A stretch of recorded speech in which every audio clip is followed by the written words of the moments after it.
So, good evening. As you can see, my name is there. I'm Lydia Nair. I'm an instructional specialist in the Department of Special Education Services. We're going to talk a little bit about the CCEIS grant tonight. We also have Tony Mensa, a specialist from RACU, Gerald Liacano, also from RACU, a supervisor, and we have Sarah Kayo, a supervisor from Department of Special Education Services.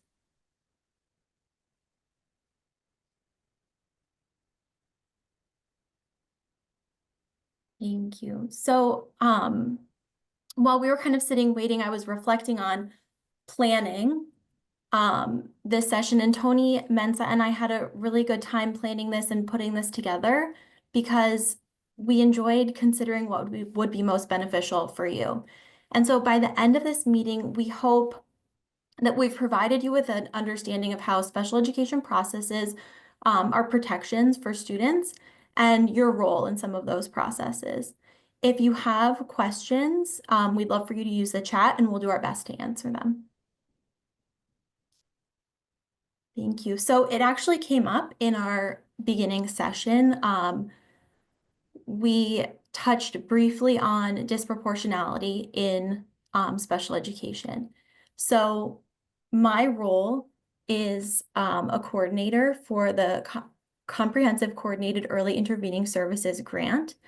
That is a long title that basically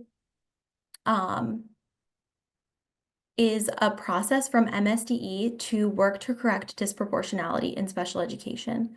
So to give you a little bit of an overview, our grant looks at 3 different areas. It looks at disability identification, a few of the categories. It also looks at placement and discipline. And so we have found ourselves to be disproportionate in our discipline of Black or African American students for several years, which means that we're taking corrective action to attempt to fix that. This involves cross-office collaboration and a grant that we write that's approved by the state that has actions that we work through.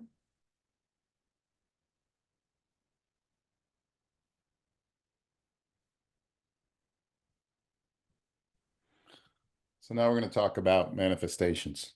I'm going to reintroduce myself. My name is Tony Mensa. I'm from the Office of Resolution and Compliance. It's a pleasure to share this evening with all of you. When I was thinking about manifestation and for parents, I was thinking to myself, how many might understand what that means or why we talk about manifestation meetings. So, looking at the one of the best definitions I found for manifestation, a manifestation is a sign showing the existence of a particular condition, and that is really what the ultimate meeting process is. So, for the benefit of parents, the manifestation process begins for us as a component of federal law. So, the Code of Federal Regulations has a section under CFR 300.530E. Don't memorize that, not necessary. But under that section, that speaks directly to a manifestation determination. And what that means is if a school team determines a suspension for a student or a series of suspensions over the course of a school year that exceeds 10 days, and 10 days is the big one, then we need to hold a meeting to determine whether or not what the student is doing, the cause of those suspensions, is part of the disability or is a condition of, going back to that definition I read earlier. So that really is what the process is. Now, the process is also identified under our regulations. So under MCPS regulation JGA-RC, we identify that manifestation process. I'm saying it that way because I do want to refer you to areas that you can go to in case you'd like to learn more about what it is that we do. So during a manifestation meeting, we know a child has been suspended. We have kind of 2 pathways for suspension. One of those is what we call a 10+E. So those would fit some of our more serious suspensions, fighting, potentially for weapons, and other serious incidents that occur in a school setting. school is suspended 10 days and recommended expulsion. That automatically triggers a manifestation. We don't have to wait until we get to that 11th day.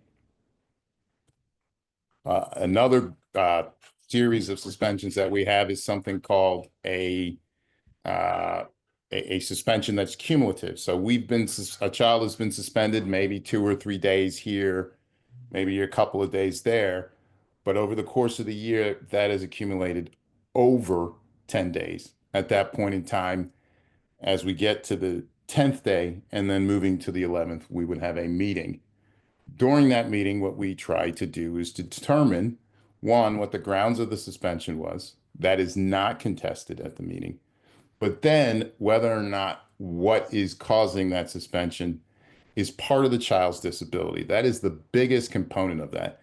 Is the reason why the child is being suspended because they are having a need that needs to be addressed because it's part of something that they don't necessarily have control over.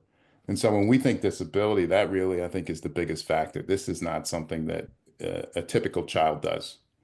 And Tony, could you take one step backwards? Why do we care? Why do we do manifestation determinations? Why do we do something different for students with disabilities than we would for a student that does not have a disability? For that specific reason, because this child has a disability, they have a need. This is something that is impacting them, and that is why they are getting suspended. That is the cause of it. And so as a community, as a school team, as I mentioned again in the federal law, we want to make sure that if the disability is what is causing the behaviors, we're not penalizing a child for that. We as a school team need to be looking at how we can address that need, prevent that from happening in the future. And that we're going to touch on a little bit is part of the IEP process. And there are tools that I hope that many of you leave with today that we can use to benefit families when it comes to, one, the manifestation process, but two, and I think now's a good time to start to transition into that, how to avoid manifestations. We really want to arm you with what you can do as parents, what school teams can do to help prevent kids from getting into those situations. All right.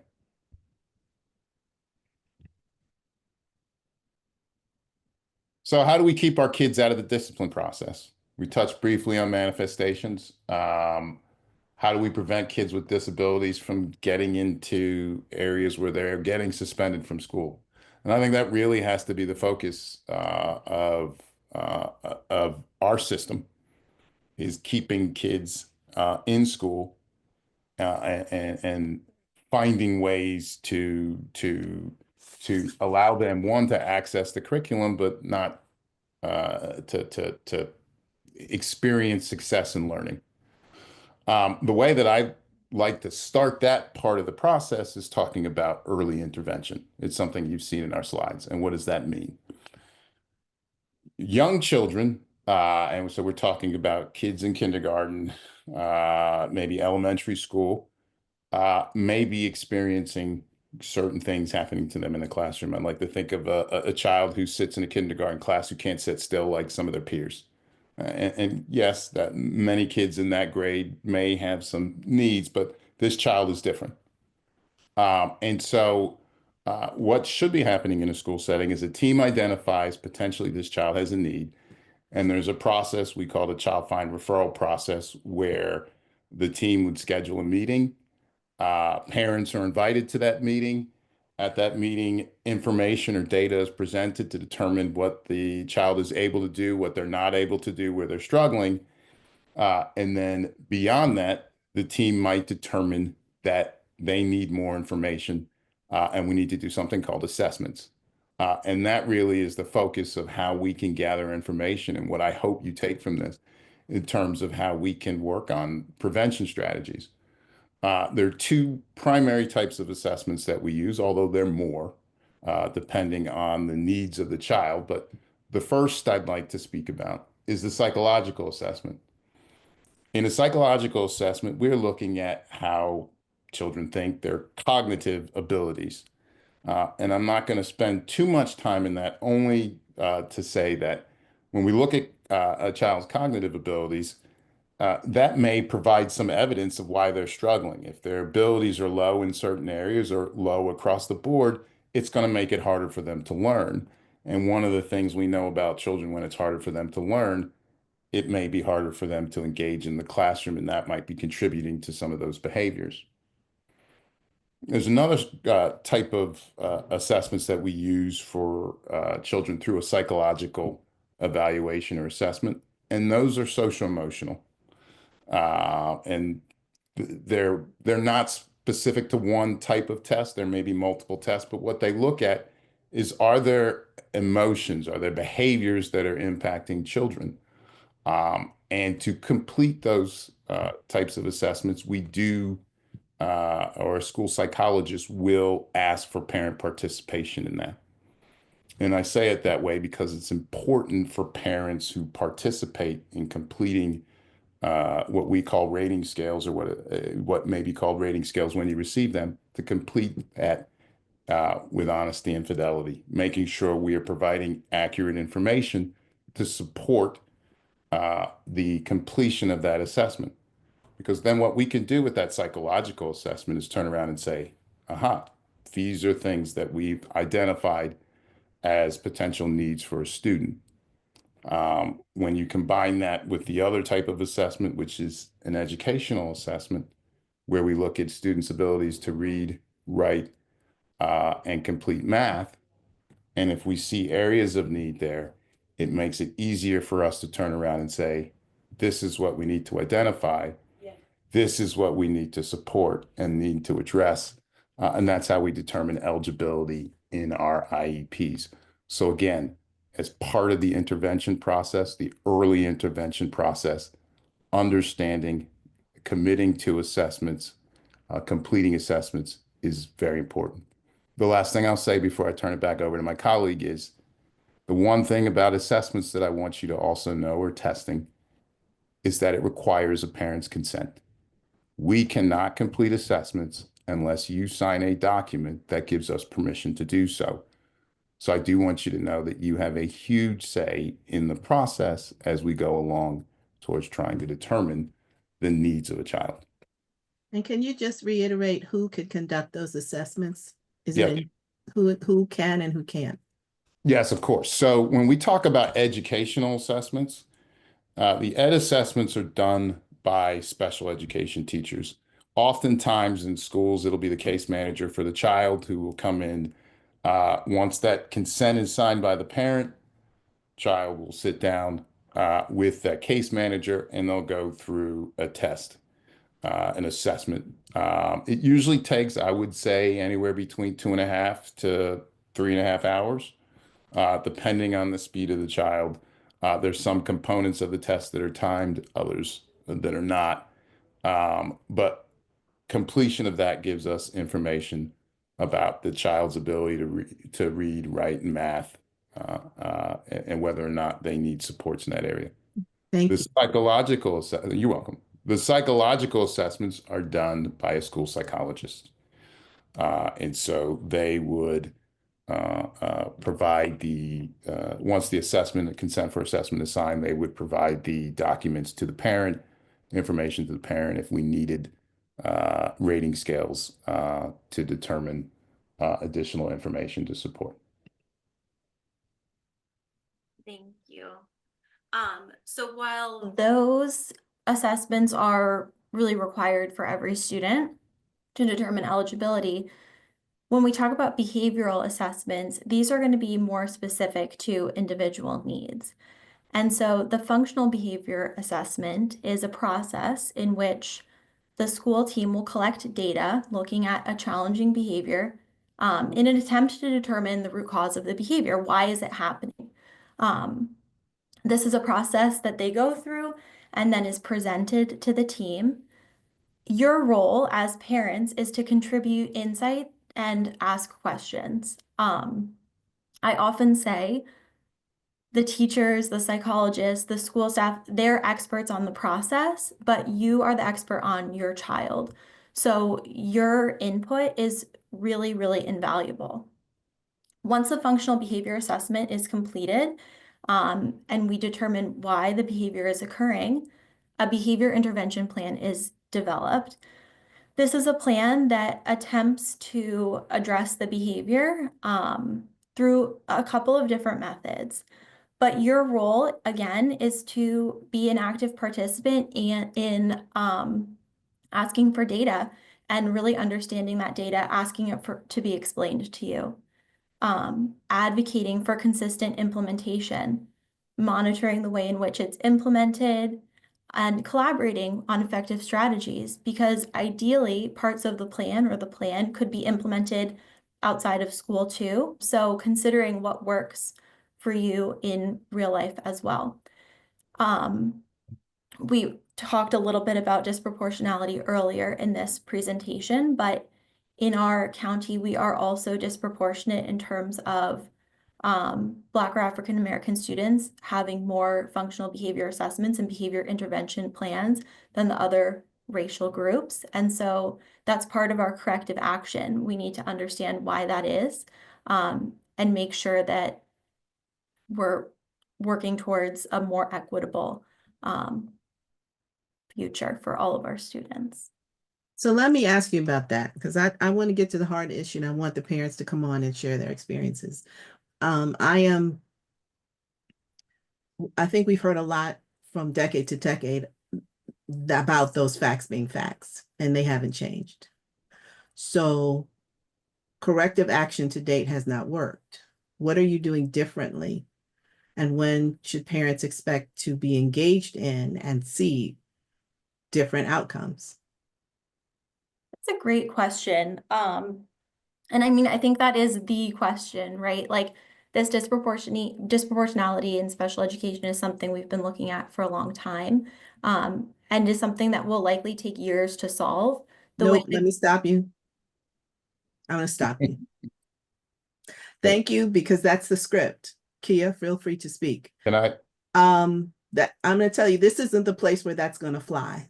Mhm. And I told you all this when we planned this workshop, not to come in with what you present to the board. These are the people living the reality, and we are not accepting that anymore. So I'm giving you time as I'm speaking to come up with something else substantive. Let me try on this. Drive home. Well, I'm going to try honest. That's all we want, because we know I, it's not. I Tony, hear you. how many manifestation meetings have you attended this year? That's what I would say. A lot, right? And unfortunately, from the manifestations that I attended, they disproportionately happened to be students of color. And so one of the things, Students of color or Black males in particular? well, We're going to talk you about Black people. Let's talk about Black people. well, they've been black males. They have been black females. I actually, that is the one that's most troubling to me. I have a daughter, and so in high school, and so to see that, it hurts to see that our young black women are finding themselves in these situations, often fighting, often over things that probably don't necessarily make a whole lot of sense to adults.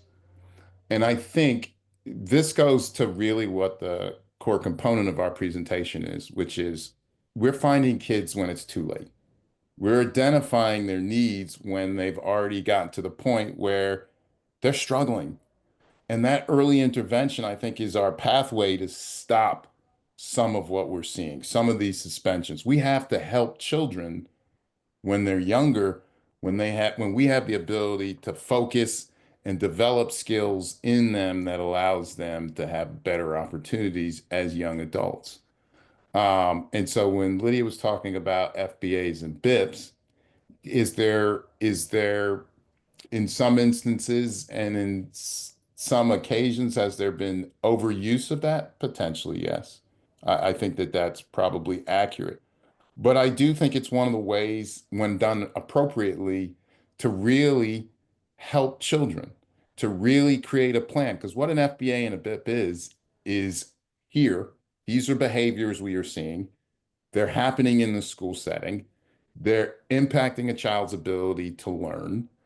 How can we address it? So we've identified the behaviors. We'll go as far as to the frequency, when it's happening. Does it happen in the morning? Does it happen in the afternoon? Is it because of math? Like, what is it? get more specific, and then create a plan around it to help address it. How do we support that kid? We work on things. If those aren't working, we come back, we revisit, we try other strategies. If we do that, and we do that with fidelity, I think we give our Black and brown kids a better chance at being successful, not just avoiding suspensions, but success in the classroom, because that's what matters. That's what we need these kids to have. And that is our focus. Okay, so I would like Mimi, Craig, Ashley, Teddy, Sherry, Nana, Irene, Jeanette. Like this is the part where MCPS gets to hear your reality.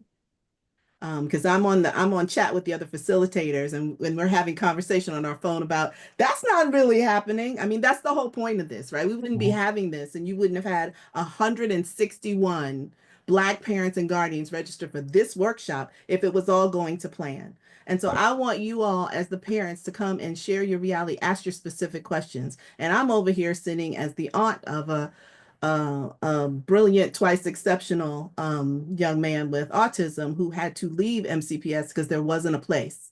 The 2E thing didn't work. And so thank you for the presentation. I'm not cutting off their presentation, y'all, because this was the next to the last slide. You'll get the whole thing. But we only have a little time to get to reality. So if you all want to share and ask specific questions, please do. What I am going to say I'm hearing to tee that up. Thank you. B has a question. Come on audio in a minute or type it in the chat. Is that I'm hearing a lot about what we want students to do better. But there are some facts about special education right now. We wouldn't be adding, what is it, 700 new people if we were properly staffed, right? We know that if they're having a trusted adult in the building and reflecting the racial and cultural composition in the teaching staff of the student, we don't have that either. So the adults need to solve on the adult side, and you all need to be honest with people about the degree to which any of this is undermined because you don't have the right people or enough people. I'm not even going to get to whether the people who are doing right are doing right. So this is not the place to come in and jump to things that seem really great, but then you're talking about icing when we want to know what's in the cake. And the cake doesn't have all the ingredients, and the ones that they do don't look like our kids. So when you try to understand what you can't understand because you don't understand Black people, let's go to general ed. Let's go to anti-racist system audit. Let's go to culture. Let's go to safety. Let's have a real conversation, y'all, because you got the wrong facilitator. Because I'm not going to go, oh, that's great. Thank you so much. And I don't dislike y'all. I don't know y'all. But I'm not going to waste these parents' time. So then they can email and talk about how that's not how it works. Let's be real. So B, come on and say what you got to say. Please type your things in the chat. This is your time. Use it. Jump in. B has a question. Do I see it in the chat? Do y'all see it? Yeah. I don't, Can you hear Okay. me?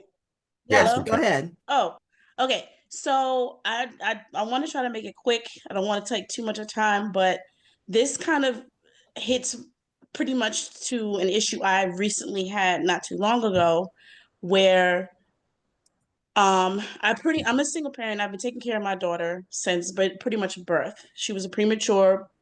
She was born 22 weeks and had a lot of complications, and we went through a lot of things. So I've done a lot with occupational physical therapy and everything with her. So after she went through MCPS of infants and toddlers program, she were discussing about going to do the 2-hour PEP program. And I was always concerned because I'm like, I'm taking care of her and I know what she can and can't do. And I was concerned because I was like, if she goes to school with other kids, her behavior will change or how things going to be. So go forward, she just recently went about like towards the middle of November, and within a month or so, her behavior and attitude and things started to change, and I started to see a difference.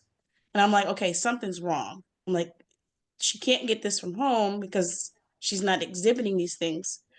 So I brought it to attention to the parent coordinator and said, I would like to have a conversation. Now, when I emailed her, I kind of felt like she wasn't going straight forward with things. She was kind of going around bush talking about what do you mean? I'm like, well, what do you mean? What do you mean? Like my child's behavior is acting unusual than what I know she has. And so we kind of went back and forth. She was like, oh, well, should I bring the teacher? I'm like, well, if you choose to bring the teacher, you can, but I want to address some things that I'm exhibiting.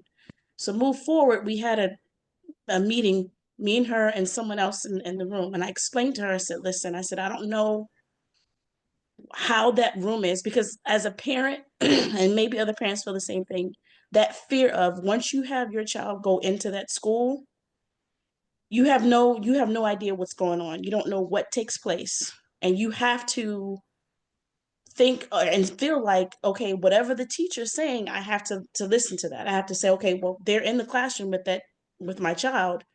They're going to know better. But on the other hand, we are, as a parent, we know how our child is. We see him, we're with them every day. So you kind of have to, it's that in between middle of like, okay, do I trust the teacher? Do I not? And do I go forward with what I'm feeling? Or am I being too pushy? And the fact that my child is a Black girl, and I don't want her to be felt any different or pushed down because she's a Black child. And I don't know now, but I know at the time she was the only Black kid in her class. But I'm not trying to take that as race or color, but I'm just like, I feel like I have to fight a lot harder or fight more than other parents. Case And in I point, see, I explained to them, I said, I don't like the way her behavior is changing. She's in the PEP program. I said, is there a way to put her in another classroom? So then the parent coordinator is like, well, what do you mean another classroom? I said, well, when she started, there was 2 classes combined. I said, so can you explain to me, because at this point I'm starting to be like, is she not understanding what I'm saying? So then I felt like I had to break it down. So I broke it down and said, she is in the class broke off in 2 classes. How could she be into the other classroom and not be in this classroom with other children who have the same IEP? Because I didn't understand, and I still kind of don't, but I'm learning that because I chose her to have her in a smaller classroom, because she hasn't necessarily been with other kids in a big significant time or other childcare, because I've been taking care of her, that having her in a smaller classroom and her learning abilities will be best benefited having a smaller classroom. Come to find out, the difference between the two is, and I'm not trying to say anything different from what, I don't know what she says to other people, but what she told me is she is in a self-contained classroom. And in my head, excuse me, I was like, what the hell is that? Right? I'm like, wait a minute. And so I said, what does that look like? Can you explain that to me? Because I don't know what that means. So already in myself, I'm starting to get defensive, but I'm like, wait, bring it back, bring it down. Let's take a listen. Let's listen to see what she's saying, because before I go to a 9, I need to know what's going on. And again, we're bringing to realization she is a Black female, my daughter. So she says, well, the self-contained is those who have similar or close to the same needs, or who also have IEP. And the other classroom is an inclusive classroom, is kids who have IEP and kids who don't. And I said, so is there a way that she can go into the other classroom and also benefit from the things that she's receiving in here? Excuse me. They said, well, it'll be a little bit more faster paced. I said, well, how fast? So long story short, I said, look, I don't know. And again,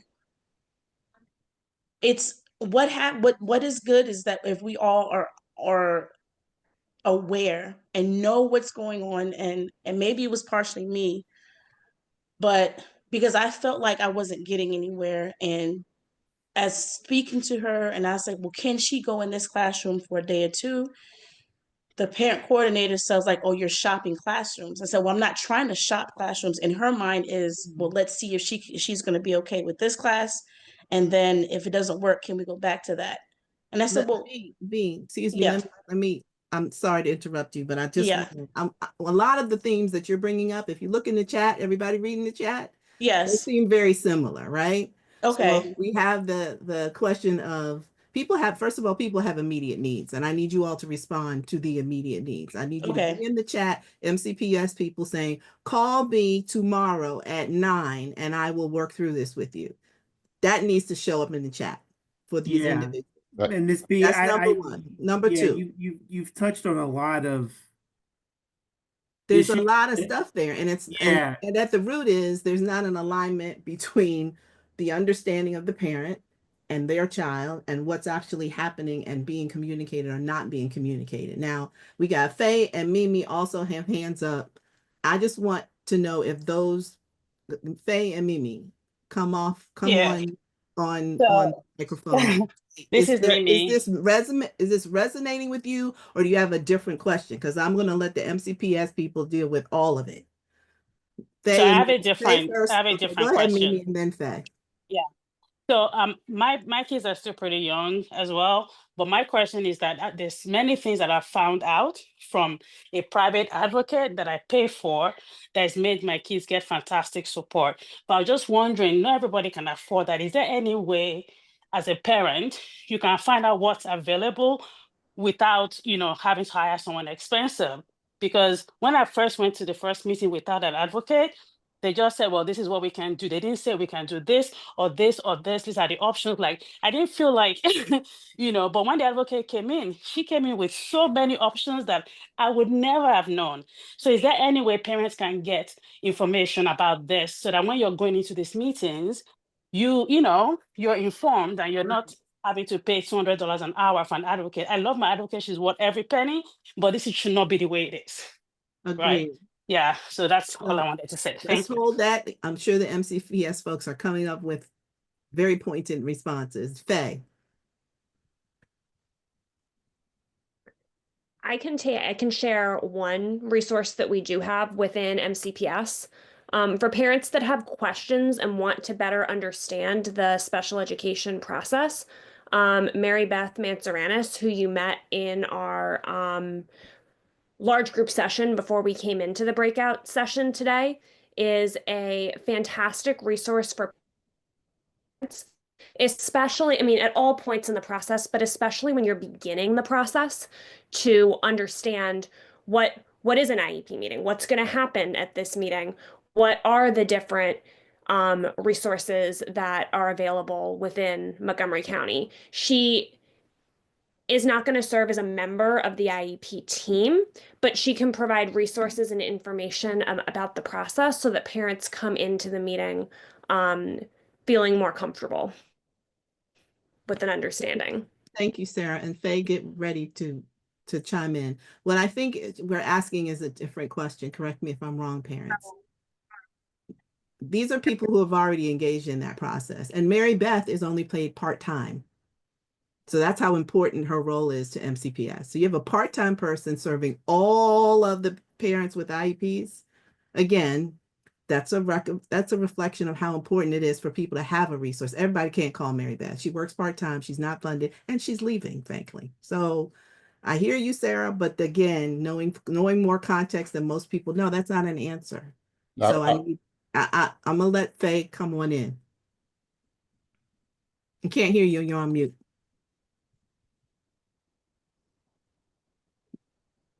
I would unmute. Hi, hello. There you go. Come on. Can y'all hear me? Okay, thank you. I appreciate y'all for being here and thank you One so thing, much. if you all have answers, MCPS folks, there are questions and issues in the chat. Please respond in interest of time. Go, Faye. Okay, thank you very much.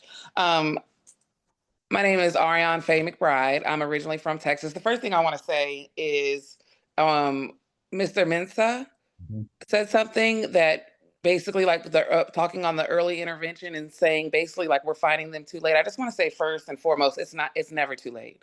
Like these are our babies. It is never too late. And I understand what you mean. They're older, maybe more stubborn teenagers, whatever, but it is never too late. So I just want to say that. And the second thing I want to say, being originally from Texas, I have a son who's 22 who is autistic and went through the IEP process there with him. And when I got to Maryland, he didn't have certain behavioral issues in the classroom, and it was like the team didn't even know what to do. And I recognized right then and there that they're using, in the state of Maryland, it's not just Montgomery County, Howard County, this, that, and the other, these processes to railroad these children. And it is not a game, and it needs to be acknowledged. And all these textbook scripts and this, that, and the other, it is absurd. It is absurd. And I don't know what can be done, but I have seen my younger child who has special needs suffer, be put in this program, that program, and not have his needs met. And the hell I've had to go through, you will never understand.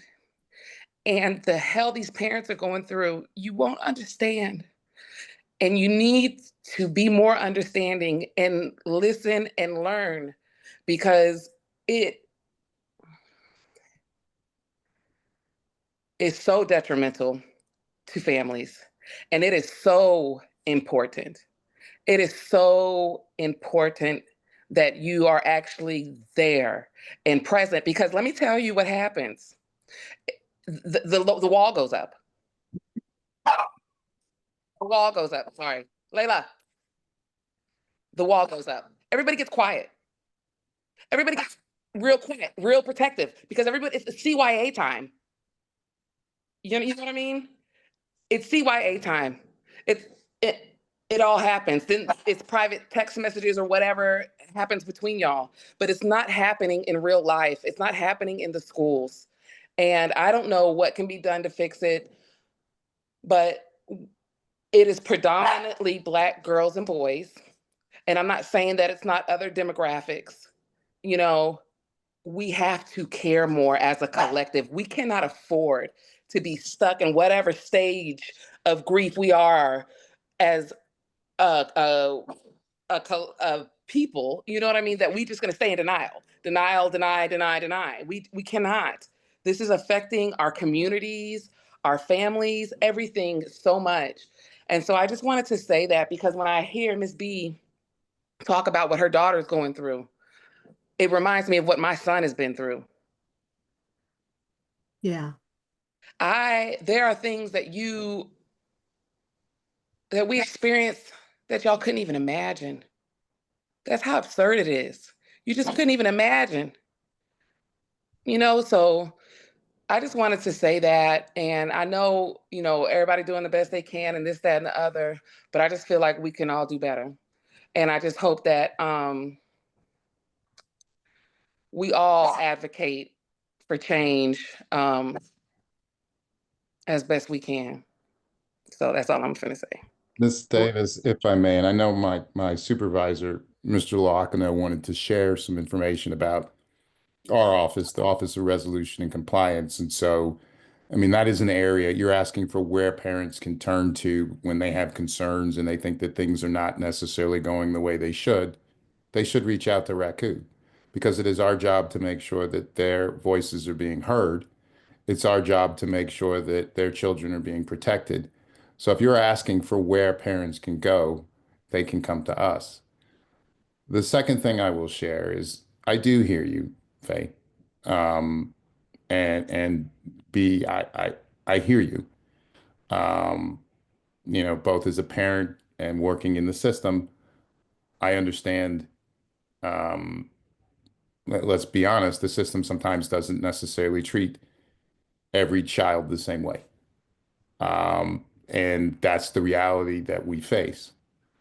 When I do talk about the process, though, and really what I hope parents leave here with, and we can arm parents with, is there are people in the system who want to help, who want to support.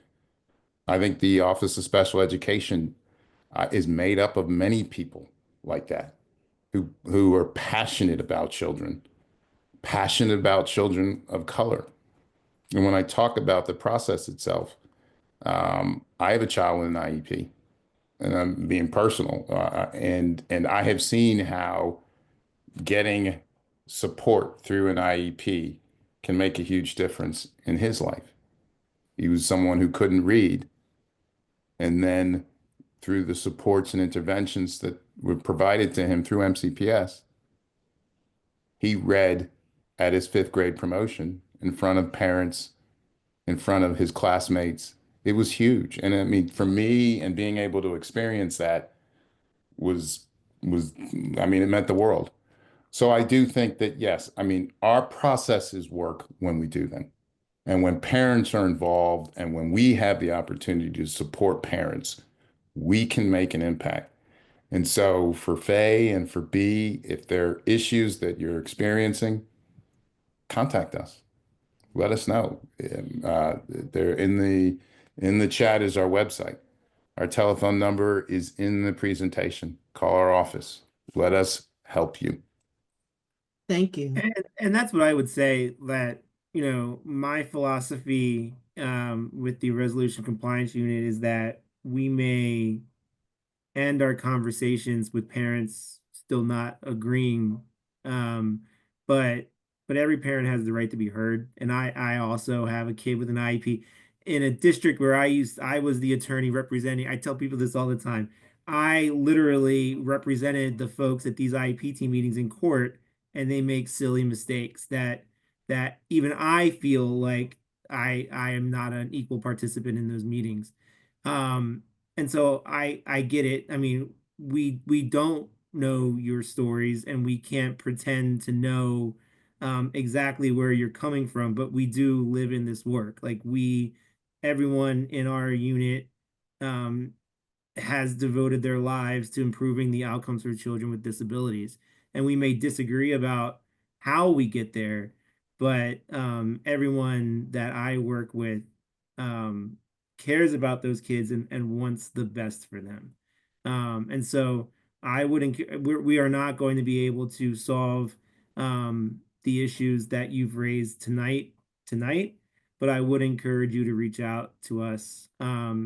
We will answer the phone. We will take the time to talk with you, and we may not agree, right? Like, we have to recognize that we may have a different perspective and a different idea and a different proposal, but we want you to at least understand the process and feel like you've been heard. Like, that's the Mhm.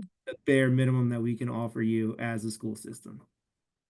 Well, thank you for that. And I just want to echo that, because you all don't know me well, but I hope you get my vibe, which is that I wouldn't invite Black people, especially in this moment, to spaces with people who haven't shown a scintilla of care. So folks, parents, you're on here with these people because we've gotten over at least that threshold. We don't invite people into our spaces that we know don't care, including MCPS folks. And we know who those are. These are not those people. That being said, a couple of things. We didn't get to everybody's questions. I'm going to encourage you, put it in the chat, and MCPS folks, please do not leave until every question, every situation has a person to call. Like, I am the person. Please call me at this number. Don't refer to another presentation. Let's make it easy right here, because you see situations that are Can't put described my that are phone number specific. down in there. So that's So do it. Please do it. But I'm gonna say this.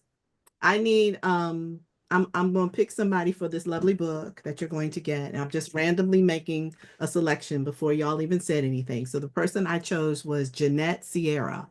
Jeanette Sierra, you are on here. You are the winner of the book. I am right here. Thank you. And I'm going to put the feedback form. It'll take you 1 minute. But I want, while I'm doing that, I want to ask something on behalf of the parents, the Black parents. Whatever you're doing isn't working well enough.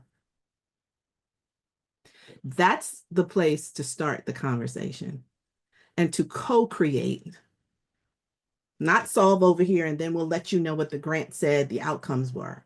This is actually your opportunity to invite these parents in, not go to the regular monthly meeting. Like, let's think differently. You have parents right here giving you situations who have spent almost 2 hours on a weeknight. Don't miss this opportunity to articulate your invitation to them to co-create.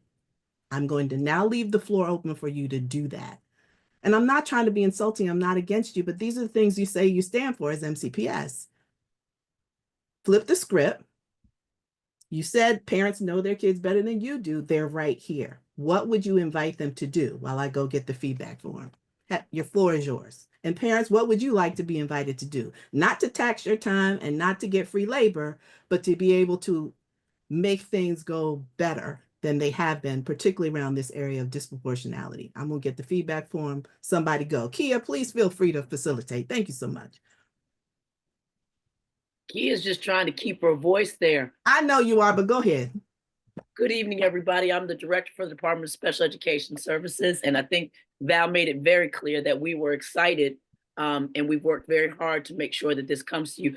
And I'll just say that the common thread that you're going to continue to hear is that most of us have had a child that had a 504 or an IEP. I had a little bit of both, or I should say I had 3 different ways. I had one that was identified as gifted. So I've lived it, and I've lived it in a different county, and I can't even express to you, even with the amount of information I know, how hard it was. So my little secret, I asked one of the special education supervisors to come to an IEP meeting with me, because the first thing that comes through is your emotions. It's your emotions. It's your child, and you want the very best. So I encourage you to reach out. We want to help you. We know it's not a perfect system, but our goal is to make it better. And we can only do that when we have your voice and we understand your concerns. Okay, folks, I put the feedback form link in there. This is your opportunity to tell MCPS and MCPS to say, we are having a meeting on the blankety blank day. We're going to organize a Zoom meeting to do part 2 of this. That's what I'm looking to hear from the MCPS folks. Yes, with all that you have going on. We can send you this document on the people that we're hiring. If you think you know people, like, let's go. This is the end of the meeting. I know you didn't plan on this. Val, there was one other thing that it mentioned. She asked, is there a free advocacy for parents who have an IEP?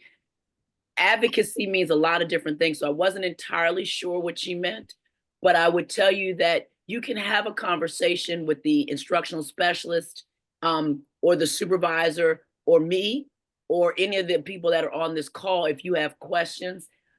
If you're talking about an advocate that actually represents families, there are definitely organizations out there that you can connect yourself with, but I think I would need more to understand how to best help you. Well, And I'm Marcy also sorry. has information, right? I was talking more about, because for me it is very it's challenging, because it's just me and a panel of her teacher and whoever else is in there. So, I want to in a way be more prepared, know my rights and what I can ask for, and what I can decline or I can accept, or whatever the situation is, just to be more prepared, considering the fact that it's just going to be me in there. What And school does your child attend? Well, she's currently at the Lux Manor School for the PEP program. Mm-hmm. And then she will go to her home school, which will be Garrett Park. Garrett Park. So that is, Sarah, is that you, or is that Jen Benson? Jen Benson. I'm going to put Jen Benson's name in the chat along with her email so that you can reach out to her. So who is she? Like, what is her role? She is the special education supervisor. And so what we shared earlier is that a special education supervisor is a resource to you as a parent or guardian. It is also to the school. They can attend IEP meetings. They can support the development of the IEP. They can provide professional learning. They can meet with you outside of the IEP meeting. They can walk you through, make sure you understand. They can support you with your questions. And if they don't know, they will find someone that does know. Okay, because she's coming up to do for a new development, and they also was telling me, and I never heard about this, the ESY, Educational Services Year, or additional something. I take it as summer school, but then again, I don't know, because I don't know what they decide, but it's a lot to process, and she's only 4, and it's like, okay, yes, we clearly see she's behind developmentally, and I also can see cognitive as well, but what can I do to prepare myself to be in this meeting? Because like I said, again, it's overwhelming. And then if you think about it, it's like, what, 6, 7 people, on me, and I'm trying to defend myself from, everybody. So it's just a way to prepare myself. And it would be nice to have someone sit with you through that so I can be able to understand a lot better. Absolutely. Take no offense to this. I try not to encourage personal information because I do want to maintain your privacy. So I have put Jennifer Benson's email and phone number in the chat, and she can talk with you very specifically about your child. She has access to their records. All right, people. Who did everybody get a chance to access the links in the chat? There, one has the folder with all the presentations. Each presentation, we didn't go over them, at the end has a list of resources. Please just go directly to that page for each of the breakout sessions and the main session. And then please fill out the feedback form. Did y'all fill out the feedback form? I need a yes and an amen. Come on, Mimi, Jessica, Teddy, Jeanette. Yes and an amen. Yes, I did. Come on. I'm gonna do the feedback form right now. Thank you. My father's a preacher and we need call and response. When I ask a question, I need an amen. All right, folks. Thank you very much for being part of this. This is the beginning of conversation. MCPS people, listen, I love y'all or y'all wouldn't be on my evening time. I'm in the sunset years of my life and you wouldn't even be here if I didn't love y'all. I don't even know you personally, but I thank you for sewing into this work. We are connected and we will stay connected on behalf of the Black students who deserve to thrive, not just survive in school and beyond. And I thank you, parents, guardians, caregivers, because I know what it means. Even though you might not think I know what it means, I know what it means to give up this time and to sow into this time. And last thing I'm going to say is know that we are as much heart as we are head. Faye, B, Teddy, we are as much heart as we are head. So we are here for not just about the technicalities of helping your child to thrive, but to make sure that you are well. So figure out how to come on out to game night. Black Joy. We got Rumi Cube, Uno, and I don't know, maybe some dice on tap. I don't know. We'll just